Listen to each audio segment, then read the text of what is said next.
하나님이 지으신 첫 인류는 타락을 함으로 통해서 하나님과 관계가 단절되어지고 에덴에서 추방을 당하고 그리고 하나님이 주시는 모든 분복을 잃고 죄와 사망의 지배 속에 떨어지게 되었습니다. 문제는 인간만 이런 비참한 저주 가운데 떨어진 것이 아니라 바로 인간이 정점으로 있는 그 아래에 있는 모든 피조물들도 다 하나님의 저주 아래 떨어져서 신음을 하고 있다고 성경은 그것을 말씀을 하고 있습니다.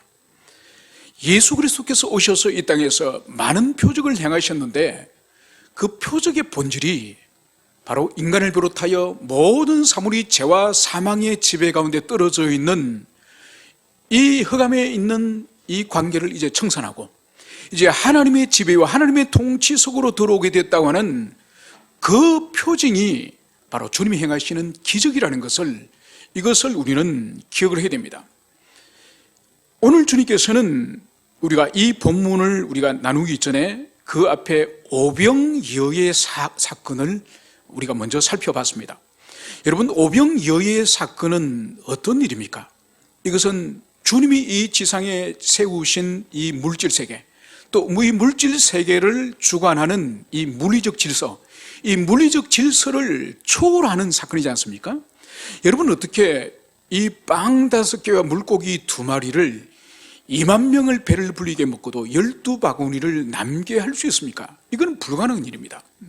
이것은 바로 우리 예수님이 일찍이 출애굽께서 광야에서 이스라엘 백성들이 약 200만 명에 이르는 그 사람들을 밤사이에 내린 하늘의 만나를 통해서 그 이스라엘 백성을 40년 동안 먹이시지 않습니까? 여러분, 200만 명의 사람들을 라면 한 개씩 끓여줘도 200만 개인데 여러분, 그것을 40년 동안 먹이려고 그러면 얼마나 많은 양식이 필요하겠습니까?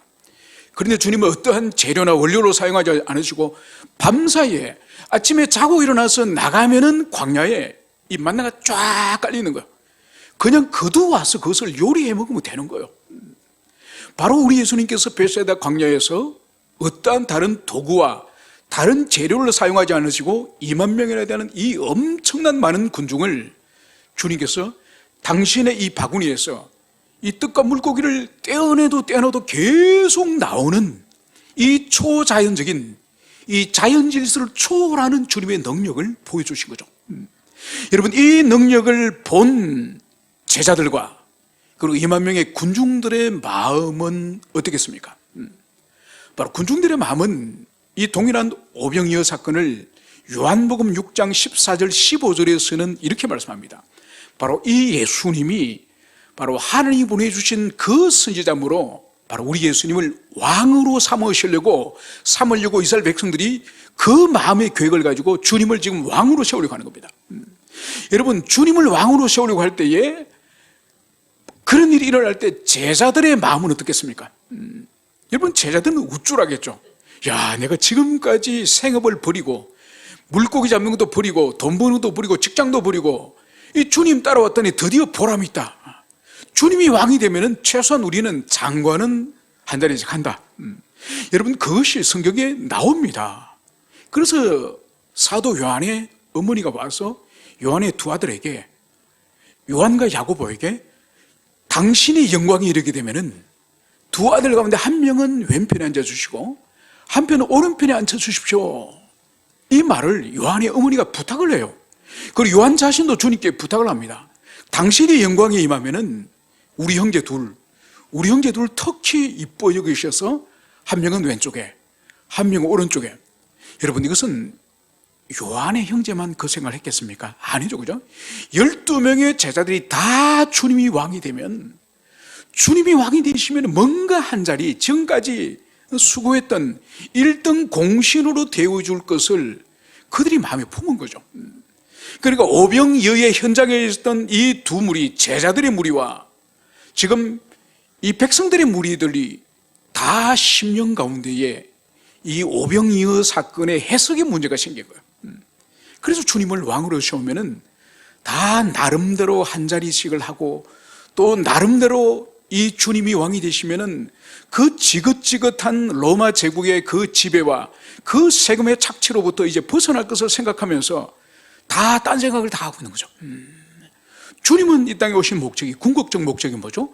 십자가에 죽으시고 그 대속적 죽음을 통해서 지금까지 모든 인류가 하나님을 향해서 지었던 그 범죄, 그 죄에 대한 형벌을 주님 당신 한 몸에 다 짊으시고 다 짊어지시고 당신이 죽으심으로 이제 모든 인류의 대속함의 그 길을 주님이 열어놓으시는 거죠. 그래서 그것을 이제는 믿는 사람만이 주님이 행하신 그 대속의 효과를 다 누릴 수 있도록 주님이 그 일을 목적으로 하지 않으셨습니까? 그런데 만약 백성들이 왕으로 세우고 왕관을 받아라 그러고 또 제자들도 주님 이왕 여기까지 온 김에 일단 왕이 되고 봅시다, 이러면 아주 주님의 구속사역이 아주 문제가 심각해지는 거죠. 물론 주님은 유혹을 받는 분이 아닙니다. 그럼 일을 돌아갈 수 있는 그런 시간을 낭비하는 그런 일이 될 수가 있는 거죠. 그래서 오늘 주님께서 이제 이들에게 무슨 일을 행하시느냐, 오늘 본문으로 들어오면은 예수께서 즉시 제자들을 재촉하사 자기가 무리를 보내는 동안에 배를 타고 앞서 건너가게 하시고, 오늘 주님께서는 이 오병이어 사건을 끝내고 나서 주님은 두 가지를 즉시 시행합니다. 첫 번째 일은 뭐냐? 제자들을 재촉하사 배를 타고 앞서 건너가게 하시고, 그러니까 먼저 제자들에게 지금 이 군중들하고 어울리지 말고 군중들하고 이야기하지 말고 빨리 배 타고 바다를 건너가라, 주님이 그것을 지금 재촉을 하는 겁니다. 여러분, 왜 제자들을 주님이 이렇게 재촉하실까요? 여러분, 지금 이 제자들은 주님이 수만 명을 먹이신 표적을 보고 지금 몹시 흥분해 있습니다. 야, 우리 주님이 드디어 왕이 되시려고 작정하셨구나. 오늘 하나라도 얻어먹은 사람들 이 2만 명의 치지마 받아도 충분히 될 수 있다. 그러면서 이 제자들이 여기 계속 군중들하고 섞여서 머물고 있으면은 군중들이 그 영향을 받는 거예요. 그리고 이 제자들을 또 군중들이 또 추종하지 않겠습니까? 여러분, 그러면 이 제자들이 이 사람의 인기를 맛보는 거예요. 여러분, 사람이 사람을 따르는 인기를 여러분 한번 맛을 보면은 그게 참 무서운 겁니다. 그게 마약과 같은 거예요. 그것도 한두 명이 아니라 지금 여기 모인 무리는 약 2만 명의 군중이 제자들에게 붙들고 당신의 선생님을 설득하십시오, 당신들도 주님이 왕이 되면 당신들도 좋지 않겠습니까? 이렇게 막 입에서 구슬러면은 이 제자들도 마음이 혹하는 거죠. 그래서 주님이 사람의 인기에 현혹되지 않도록 그 인기에 거기에 중독되지 않도록 빨리 바다를 건너가라, 그를 배를 태워서 보냅니다. 그리고 주님 하시는 일이 바로 뭔가요? 자기가 무리를 보내는 동안에 예수님이 직접 나셔서 이날 집회의 뒷정리를 예수님이 하시는 거예요. 원래는 주님이 주강사지 않습니까? 주강사가 딱 강사가 설교하면은 딱 빠져나오면은 그 다음에 제자들이 자, 줄 서서 한 줄로 안전하게 나가십시오, 자, 퇴장하십시오. 보통 제자들이 뒷정리를 하지 않겠습니까? 그런데 이날은 주님이 제자들은 배 태워 보내고 바로 이 뒤에 군중들을, 이 무리를 보내는 이것을 주님이 직접 주관해서 하시는 거예요. 그러니까 여러분, 해졌습니다. 이제 먹을 거 먹었으니 빨리 집에 가십시오. 여기서 모여서 작당하지 말고 빨리 집으로 돌아가십시오. 왜냐하면 이들이 지금 모여서 할 짓을 주님이 아시거든요. 주님을 왕으로 세울 것을 아시기 때문에 빨리 쓸데없는 생각하지 말고 빨리 쓸데없는 말하지 말고 빨리 집으로 가십시오. 주님이 이제 이 두 가지 일을 하는 것을 여기서 볼 수가 있습니다. 그리고 주님 자신은 뭘 하시느냐? 23절, 무리를 보내신 후에 기도하러 따로 산에 올라가시니라. 저물매 거기 혼자 계시더라. 오늘 주님께서는 제자들도 바다 건너보내고 무리들도 다 흩어서 이제 보내신 후에 주님 홀로 바로 기도하러 산에 올라가셨다. 그래서 저물매 날이 저무 어두워질 때까지 주님은 산에 계셨다는 것을 오늘 성경은 그것을 기록을 하고 있습니다. 여러분, 왜 주님은 홀로 지금 제자들과 데리고 가지 않고 홀로 오늘 기도하러 산에 올라가셨을까요? 바로 그것은 이 주님의 사역에 지금 위기가 온 거예요. 여러분, 다른 것이 위기가 아니에요. 당신의 본질을 향해서 걸어가려고, 당신 사역의 본질을 향해서 걸어가려고 할 때에 지금 무리들이 잘못된 생각을 가지고 주님을 다른 방향으로 지금 틀리고 하는 거예요. 위기는 다른 것이 아니에요. 지금 주님을 얼마나 이 사람들은 추종하면서 왕으로 세우려고까지 그렇게 지금 이 사람들이 작심을 했습니까? 그럼에도 불구하고 주님의 본질적인 사역인 십자가 대속 사역을 이들이 가로막는 거예요. 여러분 18장에 가면은 우리 주님이 이제 당신이 예루살렘에 올라가서 고난을 당하고 이제 장로들과 그 제사장들에게 죽임을 당할 것이다, 그 말씀을 제자들에게 하지 않습니까? 그때 베드로가 앞서서 뭘 말하죠? 주님, 절대로 그 일은 일어날 수 없습니다. 주님 십자가 죽으시면 안 됩니다. 딱 가로막지 않습니까? 그때 우리 예수님이 베드로에게 뭐라 그럽니까? 사탄아 물러가라. 여러분, 사탄은 다른 것이 아니에요. 주님의 뜻을 거스르고 주님의 뜻을 막고 하나님의 뜻이 이루어지는 것을 가로막는 것은 사탄이에요. 그래서 베드로를 향해서 주님께서 사탄아 물러가라, 너가 나를 넘어지게 하는 자로다. 여러분, 지금 이 군중들이 주님이 주시는 떡과 물고기를 받아먹은 이 사람들이 주님이 십자가에 달리시는 것을 지금 막으려고 지금 하는 거예요. 여러분, 이것이 주님의 사역의 위기예요. 다른 것이 위기가 아니에요. 여러분, 우리도 마찬가지예요.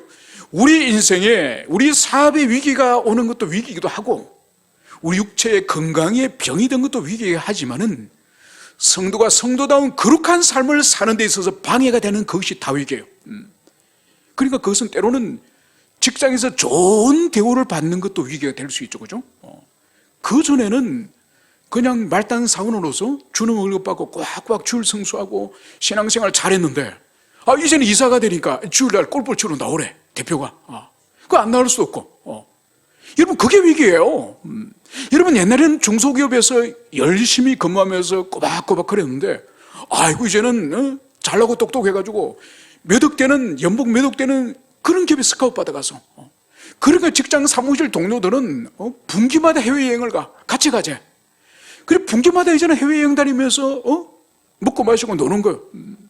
사람들은 자동차도 소나타에서 벤츠 바꿨다고 박수 쳐주고 좋아하지만은 여러분, 그거는 위기입니다, 위기.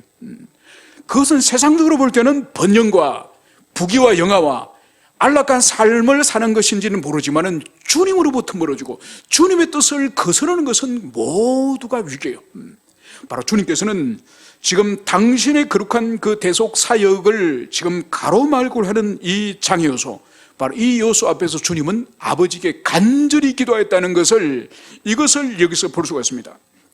그러면서 이제 이 성경의 초점은 이제 주님의 기도의 모습에 초점을 두고 있다가 이제는 바다 가운데 제자들이 배를 타고 가고 있는 그 현장으로 이제 주님의 이 성경의 초점은 맞추고 있습니다. 오늘 24절에서는 배가 이미 육지에서 술이나 떠나서 바람이 거스름으로 물길로 말미암아 고난을 당하더라. 여러분, 이 해질 무렵에 주님께서 배를 제자들에게 이제 태워 보냈지 않습니까? 이 보냈는데 이 배가 안전하게 바다 건너 가지를 못했습니다. 바로 무슨 일이 그날 밤에 있었느냐? 배가 이미 육지에서 수리를 떠나서 이제 해안을 떠나서 수리를 이제 간 겁니다. 요한복음 6장 19절에서는 이 장면을 10여리쯤 갔다. 그러니까 우리 오늘날로 거리로 환산하면 한 5, 6km 정도를 해안에서 이제 벗어나서 바다를 향해서 가고 있는데, 문제는 순풍의 돛을 단 듯한 이 순풍이 아니라 바람이 거스름으로, 바람이 이 배의 방향과 이제 거스름으로 물길로 말미암아 고난을 당하더라. 여러분, 이 갈릴리 바다는, 이 갈릴리 호수는 아주 특이한 지형이라고 말씀드렸죠, 그죠? 그래서 이 지형 자체가 이 해수면보다 200m나 더 낮은 곳이요.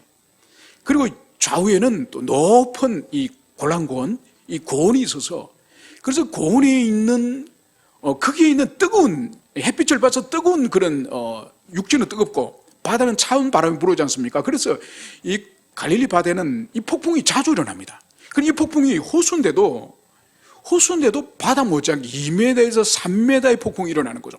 여러분, 여기서 여러분들이 여기 있는 왕송 호수라든지 이 백운 호수 가보세요. 바람이 아무리 오늘같이 바람이 부는 날도 50cm도 안 됩니다. 그런데 이 갈릴리는 2m에서 3m 바다의 폭풍과 똑같은 것이 일어나는 거죠. 그래서 오늘 주님도 타지 않은 이 밤바다, 이 밤배에 오늘 성경에서는 이 제자들이 물결로 말미암아 고난을 당하더라. 여러분, 우리 성경은 고난을 당하더라고 기록을 하고 있지만은, 번역을 하고 있지만은, 이 단어가 고난을 당한다는 이 의미가 다른 의미로도 사용되는데, 여인이 출산할 때 해산의 고통을 의미할 때도 이 단어를 쓰는 거예요. 여러분, 여인이 해산을 하면은 엄청난 고통이 몰려오지 않습니까? 여러분, 그래서 출산할 때 조용히 아기 낳는 사람 없습니다. 다 평소에 가지고 있는 그 성격이라든지 그 성향하고 전혀 다른, 막 소리를 지르면 그런 출산을 합니다. 여러분, 어떤 사람은요, 출산할 때 남편에게 막 저주린 욕설을 하는 사람도 있다고 합니다. 자신에게 이런 출산의 고통을 갖다 준 원인자가 남편이기 때문에 그 남편을 막 저주하면서 아기를 낳는다는 거죠. 여러분, 그건 뭔가 하니까 이 출산의 고통이 너무 커서 여성이 이성을 잃어버린 거예요. 지금 이 폭풍이 얼마나 셌으면 지금 이 제자들이 여인들이 출산할 때 비명을 지르듯이 그 고통 속에 있었음을 오늘 성경은 말씀을 하고 있습니다. 그러니까 이들이 밤새도록 노를 젓고 바다 건널고 했지만은 겨우 한 5, 6km 정도만 나가지 못하고 지금 이 고난을 당하고 있는 겁니다. 바로 이때 오늘 25절에서는 밤 사경에 예수께서 바다 위로 걸어서 제자들에게 오시니 제자들이 그가 바다 위로 걸어오심을 보고 놀라 유령이라 하며 무서워하여 소리를 지르거늘. 여러분, 밤 사경은 이 로마 제국 이 시대의 이 시간 이 질서는 사경으로 나누지 않습니까? 그래서 밤 6시부터 아침 6시까지 12시간을 사경으로 나누는 거죠. 한경이 3시간을 한경으로 나누는 거죠. 그렇다고 하면 주님이 찾아오신 이 밤 사경의 시간은 새벽 한 3시부터 6시, 가장 해 뜨기 전에 어두운 이 시간에 주님께서 제자들을 찾아오셨는데 어떻게 찾아오셨나? 예수께서 바다 위로 걸어서 제자에게 오시니. 여러분, 주님의 오시는 모습은 주님은 다른 나룻배를 타고 오신 것도 아니고 주님께서는 바로 직접 바다 위를 성큼성큼 걸어서 지금 제자들이 타고 있는 이 배 가까이로 왔음을 볼 수 있습니다. 오늘 이 모습을 본 제자들은 주님께서 바다 위를 걸어오심을 보고 놀라 유령이라 하여 무서워 소리를 지르거늘. 여러분, 지금 이 배가 폭풍에 의해서 뒤집어질 정도로 지금 큰 고통을 당하고 있는데, 아니 바다에서 또 유령이 나타났으니 이거는 설상가상으로 얼마나 이들이 즐겁을 하고 놀랬으면은 이 남자 12이 지금 소리를 지르는 거예요. 여러분, 남성도 다 자란 이 성인도 너무 무서우면은 소리를 지르는 거예요. 놀라우면. 바로 이때 우리 주님께서 어떻게 하시느냐? 바로 27절, 예수께서 적시 이르시되 안심하라, 내니 두려워하지 말라. 여러분, 지금 두려워서 이 제자들은 소리를 지금 치고 있고 즐겁을 하고 있는 이 제자들 향해서 주님이 하시는 말씀은 딱 세 마디예요. 안심하라, 내니라, 두려워하지 말라. 여러분, 오늘 주님은 이 놀라고 있는 이들 향해서 주님이 안심하라, 두려워하지 말라, 내다, 이 말씀을 하는 거예요. 여러분, 여기서 우리가 주목할 것은 예수님께서 우리 본문은 내니, 나다 이렇게 번역을 하고 있지만은 여러분, 이 헬라어 원어를 가만히 보면은 이 내니, 나니 이것은 에고엠이에요. 에고엠이. 여러분, 에고임이 이 나는 나다 이것은 예수님이 당신 자신을 지칭할 때에 특히 요한복음의 아주 중요한 주제가 에고임이에요. 나는 나다. 바로 주님이 요한복음에서 특별히 나는 세상의 빛이다, 나는 길이요 진리요, 나는 생명의 떡이다, 또 주님은 나는 포도나무다, 나는 양의 문이다. 요한복음에서 특별히 나는 무엇이다, 나는 무엇이다, 이것이 에고엠이에요. 여러분, 70인역, 즉 구약 성경을 헬라어로 번역한, 이 신약과 똑같이 헬라어로 번역한 구약 성경 출애굽기 3장에 가면은 이제 모세가 시내산에서, 호렙산에서 우리 여호와 하나님을 만나지 않습니까? 떨기나무 그 불꽃 앞에서 그래서 이집트로 다시 돌아가서 내 백성을 구원하라. 그러니까 처음에 모세가 못 갑니다. 옛날에 40년 전에 제가 열심히 한번 해보려고 할 때 그때 주님은 모른 척하지 않으셨습니까? 난 못 갑니다. 그때 주님이 가라고 설득을 하는 거죠. 그러면서 이제 모세가 설득이 되면서 한 가지 질문을 하는 거죠. 주님, 제가 백성들에 가서 당신들을 구원하려고 여호와께서 보냈다고 하는데 내가 당신들을 구원하려고 왔는데 그 백성들이 도대체 당신은 누가 보내서 왔어? 이때 물을 때에 내가 누가 보내서 왔다고 말할까요? 모세가 묻지 않았습니까? 그때 주님이 뭐라고 말씀하십니까? 나는 스스로 있는 자다. 나는 스스로 있는 자다. 바로 나는 스스로 있는 자의 이 의미가 에고임이에요.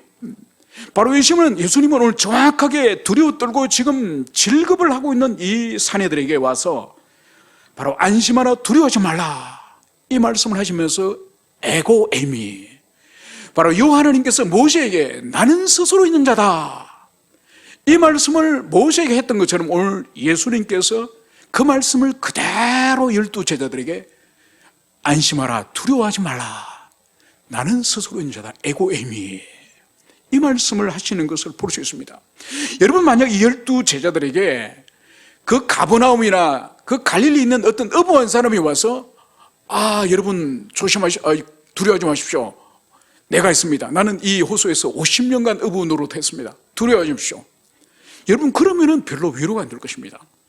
오늘 안심하라, 두려워하지 말라, 바로 이 말씀은 여호와 하나님께서 하신 그 말씀을 바로 여호와 하나님과 동등하신 권세와 영광을 가신 성자 하나님 예수 그리스도께서 안심하라, 두려워하지 말라, 이 말씀을 하신 거예요. 여러분, 그렇기 때문에 이 말씀에 권능이 있고 이 말씀은 신뢰할 만한 거예요. 여러분, 이 말씀은 오늘도 똑같습니다. 이 세상을 두려워하고 이 세상에서 불안해하고 이 세상에 어찌할 줄 모르는 그런 인생들을 향해서, 특별히 그리스도 안에 있는 자들, 교회 안에 있는 인생들 가운데서도 두려워하고 그리고 불안해하고 염려하는 그런 인생을 향해서 오늘 주님께서 안심하라, 내니 두려워하지 말라, 주님은 오늘도 이 말씀을 주시는 것을 볼 수 있습니다.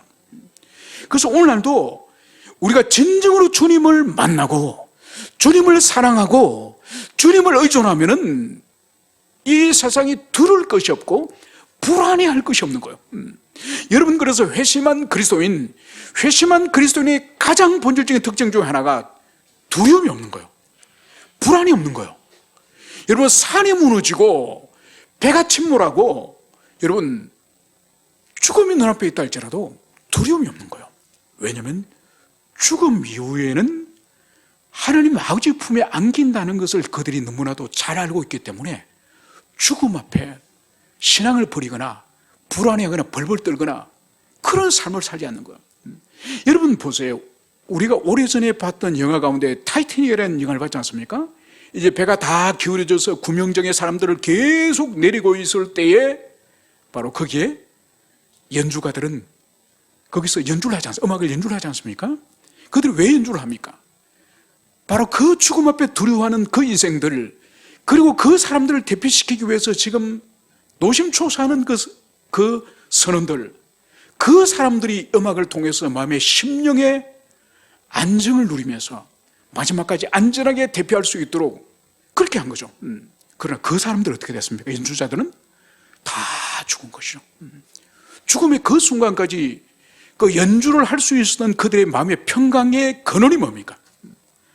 그리스도께서 자기 속에 계시기 때문에, 자기 안에 계시기 때문에 이 세상 사람들은 서로 살려고 아비규환을 지르면서 그 보트를 타려고 그렇게 발광을 하지만은 그 연주자들은 이 죽음의 이후에 영원한 안식이 있다는 것을 그들이 아는 거죠. 여러분, 2차 대전 때 이 미군의 이 군함이 이 독일 유보트에서 격침을 당한 거예요. 격침을 당했는데 이제 구명조끼를 이제 빨리 그칠 사람들은 살아남고 어떤 사람은 허우적거리는 거예요. 해군 장교 2명이 보니까 사병 한 명이 미처 이 구명조끼를 착용을 못한 거예요. 그래서 급히 헤엄을 쳐서 가서 물어봤던 거예요. 당신 그리스도 예수를 영접하셨습니까? 예수를 믿습니까? 그 사병 예수를 안 믿는 거예요. 그러니까 이 두 사람이 구명조끼를 이 사람이 벗어주는 거예요. 벗어주면서 무엇을 말하는지 아십니까? 우리는 이미 그리스도 예수를 영접했습니다. 우리는 지금 죽더라도 주님의 품으로 가기 때문에 당신은 이 조끼를 입고 신앙을 가십시오. 그래서 결국은 이 장교 두 사람은 그대로 죽습니다. 그리고 그 사병은 살아남아서 나중에 주님을 영접하는 거죠. 여러분, 이것이 바로 참된 그리스도를 영접하고 그분이 우리 안에 계실 때는 인생의 마지막 사선 앞에 서더라도 두려움이 없는 거예요. 마땅히 죽어야 될 현장이면 기꺼이 죽는 거예요. 왜냐하면 그 죽음의 장막을 넘어서면은, 죽음의 그 출입문을 열었으면은 바로 영원한 천국과 영원한 안식이 기다리기 때문에 바로 그 길을 걸어갈 수 있는 것이죠. 그래서 주님께서는 안심하라, 내니 두려워하지 말라, 이 말씀을 담대하게 할 수 있는 것을 볼 수 있습니다. 바로 이 주님의 말씀을 듣고 오늘 베드로가 오늘 여기서 오늘 행동을 합니다. 주여, 만일 주님이시거든 나를 명하사 물 위로 오라 하게 하소서. 여러분, 오늘 이 베드로는 우리가 이 사건을 베드로의 좀 무모함에 가까울 정도로 그런 행동이라고 생각을 하지 않습니까? 가만히 살펴보면 그런 것은 아닙니다. 여러분, 지금 이 폭풍이 치고 있는 이 배가 뒤집어질 정도로, 그래서 사람들이 그 고무를 붙잡고 있든지 아니면은 배에 있는 이 돛을 붙들고 있든지 뭐라도 지금 붙들고 있을 거지 않습니까? 이 불안한 상태에 있을 때에 베드로는 오늘 자신에게 주님께서 뭐라고 부탁을 하십니까? 주님, 저에게 오라고 하십시오. 그러면 제가 주님이 계시는 바닷속으로 제가 내려서 저도 걸어보겠습니다. 여러분, 폭풍이 칠 때에 배가 지금 이 낙엽처럼 뒤집어질 것처럼 이런 요동을 하고 있을 때는 어떻게 하는 것이 안전합니까? 계속적으로 배를 꼭 붙들고 있는 것이 안전합니까? 벌떡 일어나서 바닷속으로 한번 뛰어들어 보는 것이 안전합니까? 말할 필요가 없죠, 그죠? 여러분, 지금 베드로는 절대로 상식적인 행동을 지금 안 하는 거예요. 상식적인 사고를 가지고 있지 않는 거예요. 바로 뭐냐? 주님이 이 폭풍 속으로 걸어오신다고 한다면은, 주님이 나에게도 걸어오라고 한다면은 나도 이 배를 떠나서 바다 위를 걸을 수 있다, 이 확신을 지금 베드로가 가지고 있는 거예요. 지금 베드로는 주님에 대한 신뢰와 주님에 대한 믿음을 지금 가지고 있는 이 모습을 여기서 보여주고 있습니다. 그래서 주님이 오라고 주님은 말씀하셨습니다. 바로 그러자 베드로가 배에서 내려 물 위로 걸어서 예수께로 가되. 여러분, 바다 위를 걸으려고 하면 바다 위를 걷기 위해서 제일 먼저 해야 될 행동이 뭔가요?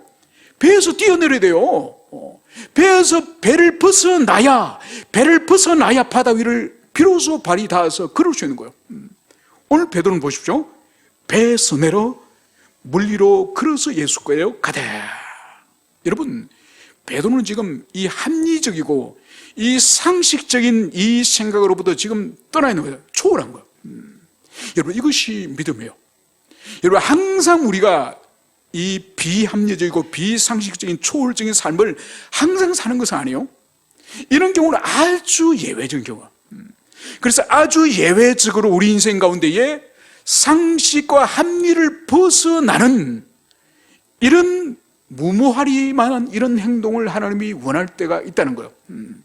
바로 이때는 베드로가 배에 돛을 꼭 붙들고, 절대로 이 돛에서 나는 안 떨어질 거라고 이 생각을 하면서 붙들고 있을 것이 아니라 돛을 가감히 놓고 배 고물이나 배 밧줄이나 다른 것을 가감히 놓아버리고 바로 자기 몸을 배에서 분리시켜서 바닷속으로 뛰어들 때에, 바로 뛰어들 때에 하나님의 역사하심을 볼 수 있는 것입니다.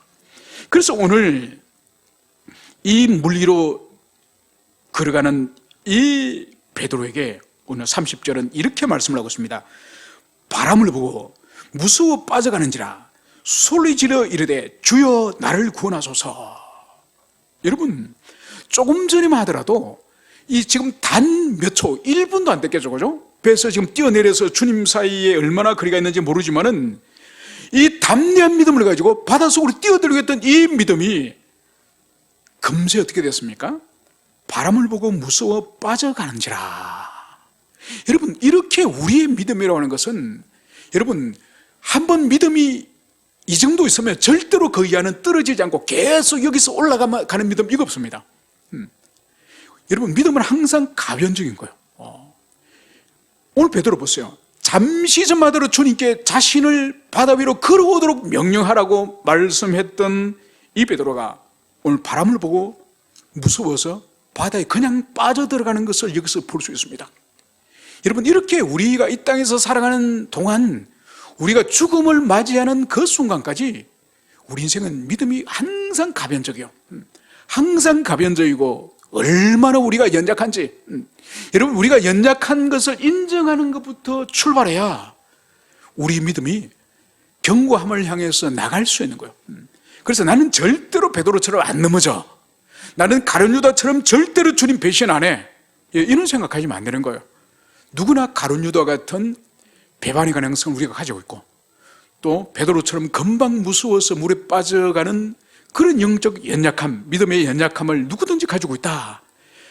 이 자기 자신을 인정하는 것으로부터 우리 신앙의 성장과 성숙이 있다는 것을 여러분들이 기억을 하시길 바랍니다. 오늘 주님께 주여 나를 구원하소서, 이거는 정말 좋은 호소지 않습니까? 여러분, 자신이 지금 바다에 빠져 죽어가는데도 입을 꽉 다물고 죽으면 할 수 없지. 여러분, 이건 믿음이 아니에요, 그죠? 주님께 구하라고 입이 있는 거예요. 여러분, 입은 먹으라고 있는 것이 아니에요. 어떤 사람은 하나님께 기도하지도 않고 찬송도 하지 않고 주님께 구하지도 않고 입으로 무조건 먹는 사람, 먹는 것만 즐기는 탐하는 사람도 있습니다. 그러면 안 됩니다. 입은 먹기도 하지만 소통을 해서 사람들끼리도 언어로 소통을 하고, 하나님께도 오늘 예수님께 보세요. 이 베드로, 주여 나를 구원하소서, 그 밤바다에 얼마나 큰 소리 질렀겠습니까, 그죠? 바로 여기에 대해서 오늘 예수님이 어떻게 반응을 하시죠? 31절, 예수께서 즉시 손을 내밀어 그를 붙잡으시며 이르시되 믿음이 작은 자여 왜 의심하느냐. 여러분, 오늘 예수님은 이 베드로가 허적거리고 있을 때 즉시 다가갔습니다. 즉시 다가 손을 쭉 내밀어서 베드로의 손을 꽉 잡고 베드로를 물속에 확 끌어올린 거예요. 여러분, 주님은 말씀으로 만물을 지으신 분이에요. 그리고 이 무덤 속에 있는 나사로가 죽어서 시신으로 누웠을 때도 주님은 들어가서 시신을 끌어당기지 않으셨어요. 나사로야 나오느라, 나사로야 나오느라. 그러니까 죽은 나사로가 걸어서 성큼성큼 나오지 않았습니까? 여러분, 물에 지금 허죽거리고 있는 이 베드로를 향해서 주님께서 베드로야 나오느라, 물에서 나오느라, 이 말만 말씀하시면 베드로 그냥 쑥 나오는 거예요. 그런데 주님이 오늘 어떻게 하셨죠? 즉시 손을 내밀어서 베드로 손을 딱 잡으시고 물에서 확 끄집어 올리시는 거예요. 여러분, 왜 주님께서 베드로를 이런 방식으로 물에서 끄집어냈을까요? 그것은 바로 주님의 그 사랑의 마음, 죄인을 향해서 불쌍히 계신 주님의 한없는 자비의 마음, 그 사랑의 마음을 이 베드로의 심령 가운데 깊이 체험할 수 있도록, 그것을 체험하도록 하기 위해서 주님께서 이러한 방식으로 베드로를 구원하신 거예요. 여러분, 주님은 충분히 바다를 향해서 베드로를 내어놓아라, 아니면 베드로야 물속에서 나오느라, 이렇게 하면 그냥 베드로 살아나는 거예요. 그런데 주님은 그렇게 하지 않습니다. 여러분, 복음서에 보면은, 그리고 구약 성경에서도 보면은 여호와 하나님의 성품이나 그리스도 예수의 성품이 얼마나 자애로우시고 친밀하시고 친근감을 당신의 백성들에게 보여주고 있습니까? 여러분, 오늘 베드로에게도 하나님의 친밀함을 보여주는 거예요. 그래서 여러분, 회당장 야이로의 딸이 죽어서 이제 침대에 눕혀져 있지 않습니까? 그 눕혀져 있으면 주님께서 딸아 일어나라, 그러면 일어나지 않습니까? 그럼 주님이 어떻게 합니까? 그 죽어서 누워있는 시신의 손을 붙들고 달리다굼 딸아 일어나라, 시신의 손을 잡고 일어납니다. 여러분, 그리고 보세요. 또 우리 주님께서 산상수를 마치고 내려오실 때 나병 환자 걸린 사람들이 나오지 않습니까? 그래서 주님께 고쳐달라고 요청했을 때에 주님이 어떻게 하셨습니까? 나병아 떠나가라, 이렇게 할 수도 있었죠. 그런데 주님이 어떻게 하셨습니까? 성경은 손대시고 고쳤다 말씀하거든요. 그런데 헬라 원을 보면은 끌어안으시고, 여러분 부정한 사람을 만나면은 이 유대인들은 돌멩이로 이 나병 환자를 치지 않습니까? 우리 주님은 돌멩이로 치는 것이 아니라 그 나병 환자를 품에 안으시고 나병이 떠나가기를 주님께서는 그 환자를 치료하셔서 보여주고 있습니다. 그래서 복음서에 보면 여러분, 예수님이 아주 친밀하게 그 죄인의 그 연약함과 그 아픔을 가까이 다가가서 그것을 형편을 살피고 함께 공감하면서 고치시는 주님의 이 성품이 기록되어 있으면 이것을 발견해야 돼요. 여러분, 이것은 왜 그렇게 성경이, 마태나 성경 기자가 기록했을까요? 바로 그리스도 예수는 오늘날 살아가는 우리 시대 우리들에게도, 그분 앞에 나가는 우리들에게도, 그분을 의지하고 그분에게 순종하고자 하는 우리에게도 친밀함으로 다가오셔서 우리 아픔을 모두 채울하시는, 공감하시는 그런 주님이다. 이것을 우리들에게 깨우쳐 주기 위해서 주님께서는 당신의 친밀함을 보여주셨다는 것을, 그것을 성경은 기록을 하고 있습니다. 그러면서 오늘 우리 주님께서는 드디어 32절에 배에 함께 오름에 바람이 그치는지라. 이제 베드로와 함께 주님이 이제 배에 올라탔습니다. 배에 올라타는 그 순간까지 바람은 계속 불었던 것입니다. 근데 주님과 이제 베드로가 배에 딱 올라타는 순간 바람이 조용해지신 거예요. 이 갈릴리 호수가 다시 평안을 찾아서 잔잔한 호수가 되었음을, 이것을 여기서 말씀하고 있습니다. 여러분, 이것은 뭔가요? 이미 8장에서, 마태복음 8장에서 우리 주님이 당신의 말씀으로 바다를, 폭풍을 잠잠케 하지 않으셨습니까? 여러분, 그것을 통해서 우리 주님은 창세기 1장에서 바다를 지으셔 부리시고, 바다의 이 파도의 질서, 이 밀물과 선물과 이 파도의 질서를 부여하신 분이 우리 주님이시기 때문에, 바로 요 하나님께서는 바다를 쪼개셔서 이집트 백성들이 따라올 때는 물이 합치고, 이스라엘 백성들이 그 바다를 통과할 때는 안전하게 바닷길을 열어주게 하셨던 바다를 지으신 분이 여호와심을 구약에서 보여주셨다고 한다면, 그분과 동등한 신적 권능을 가지신, 권세와 영광이 동등한 성자 하나님께서 바로 갈릴리 폭풍을 잠잠케 하시고, 이 주님이 지으신 이 자연 세계를 주관하시고 다스리시는 하나님이심을 오늘 제자들에게 두 번째 여기서 다시 보여주고 있음을, 그것을 마태는 기록을 하고 있습니다. 바로 주님의 이 행동에 대해서 오늘 마지막 33절에서는 배에 있는 사람들이 예수께 절하며 이르되 진실로 하나님의 아들이소이다 하니라.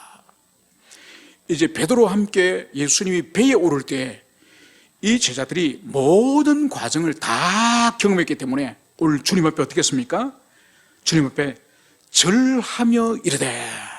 여러분, 이 절하다는 이 의미는 경배하다는 뜻이요, 단순히 머리 숙여서 절한다는 뜻이 아니라 예수님을 신적인 존재로 하나님으로 인정을 하면서 오늘 이 제자들이 주님께 예배하며 경배한다는 것을 여기서 마태가 기록을 하고 있습니다. 그래서 이들의 고백이 바로 뭔가요? 이 예수님은 진실로 하나님의 아들이십니다. 이것을 오늘 마태는 기록을 하고 있는 거예요. 그래서 이 성경, 이 마태복음을 처음 받는 유대인들이 볼 때는 오늘 충격을 받는 거죠. 바로 예수님이 제자들에게 말씀하실 때도 내니 두려워하지 마라, 내니 안심하라. 이때 여호와 하나님께서 구약성경에서 에고에이미, 여호와 하나님 하신 말씀을 예수님이 에고에이미, 내니 두려워하지 말라. 이 편지를, 이 서신을 처음 받는 이 유대인들이 엄청난 큰 충격으로 다가왔습니다. 여호와 하나님의 말씀을 그대로 성자 예수님이 오늘 그대로 하시고, 그리고 마지막에는 제자들이 이제 예수님을 향해서 절하면서 당신은 진실로 하나님의 아들일소이다. 이것을 제자들이 신앙 고백을 하는 거죠. 그래서 이 신앙 고백을 마태가 유대인들에게 우리가 그토록 오랫동안 기다렸던 메시아, 그분이 바로 이 예수님입니다. 이 갈릴리 폭풍 이 사건을 통해서 경험한 제자들이 입으로 예수님께 하나님의 아들입니다, 이것을 고백했습니다. 이것을 오늘 유대인들에게 증거를 하고 있습니다. 그래서 이 마태복음 처음부터 끝까지 그리스도 예수, 이분은 하나님의 아들이시고 이분은 성자 하나님이라는 것을 유대인들에게 계속적으로 증거하는 것처럼 오늘날 우리에게도 바로 이분이 하나님이시고 바로 성자 그리스도이심을 우리에게 믿도록 이 말씀을 주셨음을 가슴에 새기고, 이 좋으신 주님, 이 친밀하신 주님, 이 자비로우신 주님이 지금도 우리의 하나님이심을 굳세게 믿으며 우리 인생의 문제들, 무슨 문제든지 가지고 나가서 그분 앞에 아뢰을 때에 바로 그분께서 평강을 주시는, 염려할 것이 없는 그런 분이심을 여러분들이 간절히 믿으시고 그분을 붙잡으시기를 축원합니다. 함께 우리 기도하시겠습니다.